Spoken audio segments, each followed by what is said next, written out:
Hello everyone, welcome to my first mini vlog. আজিলৈ আহিছো আপোনালোকলৈ ভাগিনজনী শান্তি বিয়াৰ এটি সৰু ভিডিঅ'। ঠাই ভেদে শান্তি বিয়াৰ নীতি নিয়মসমূহ ভিন্ন হয়। আমাৰ ফালে কি নিয়ম আছে সেয়া আজি ভিডিঅ'টোৰ জৰিয়তে দেখুৱাবলৈ চেষ্টা কৰিছো।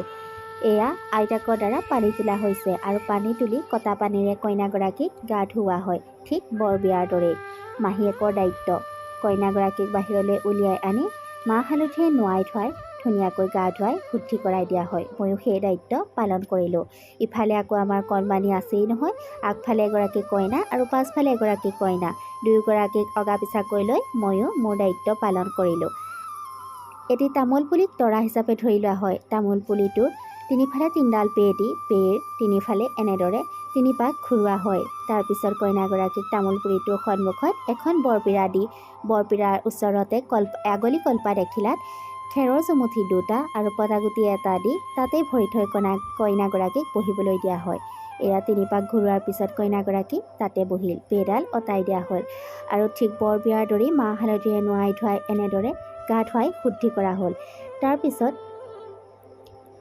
লোটাটোৰে তাইৰ মূৰত এনেদৰে পানী দিয়া হয় যাতে তাই 3 চুলুকা পানী খাব পাৰে আৰু ময়ো তেনেদৰে কৰিলোঁ। নীতি নিয়মখিনি হৈ গ'ল। গা ধুই হোৱাৰ পিছত মাকৰ দ্বাৰা কইনাগৰাকীক আমখা আৰু চাকিখা দিয়া হয়। বিয়াৰ দিনা তামোল পুলিটোক দৰা বুলি ধৰা হয় আৰু তামোল পুলিটোকো মাহ হালধিৰে নোৱাই ধুৱাই গাটো ধুৱাই দিয়া হয়। তাৰপিছত দুটা খোল সাজু কৰি ৰখা হয়। সেই দুটা খোলত ক্ৰমে এটা আখৈ খোল আৰু এটা পিঠাগুড়িৰ খোল, এনেদৰে খোল দুটা তামোল পুলিটোৰ গুৰিত দুফালে ঢালি এডাল খুঁটি লৈ খোল দুটা ফুটাই দিয়া হয়। এইটো শান্তি বিয়াৰ এটা প্ৰচলিত নিয়ম। শেষত কইনাগৰাকীয়ে গা পা ধুই আজৰি হৈ ৰভাৰ তলত বহে আৰু তাইক অকণমান সজাই দিয়া হয়। এনেদৰে ডাঙৰ মানুহখিনিৰ দ্বাৰা কণাইটোৰ আদান প্ৰদান কৰা হয়, যিহেতু কণাইটোক সন্তান বুলি মানি লোৱা হয়। আৰু এনেদৰে কণাইৰ আদান প্ৰদান কৰোঁতে অকণমান আটাগুৰি অকণমান ঠাণ্ডা পানী মিলাই মানুহখিনিক অকণমান ধেমালি কৰা হয়। শেষত যিগৰাকী মানুহে কণাইটো বান্ধে সেই মানুহগৰাকীৰ দ্বাৰাই আকৌ কণাইটো খোলাৰো এক নিয়ম আছে। কণাইটো খোলোতে অকণমান বিহু গীত জুৰি সকলোৱে হাঁহি ফূৰ্তি কৰি অকণমান নাচ বাগ কৰে। ছোৱালীজনী ডাঙৰ হ'ল বুলি ৰাজহুৱাকৈ জনাজাত কৰাৰ কোনো প্ৰয়োজন নাই, কিন্তু অতীজৰে পৰা মানি অহা নীতি নিয়মখিনি জানো নামানিলে হ'ব।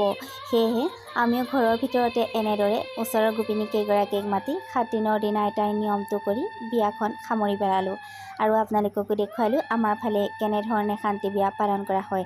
আপোনালোকৰ ফালে কেনেকুৱা নীতি নিয়ম আছে কমেণ্টত জনাবচোন বাৰু।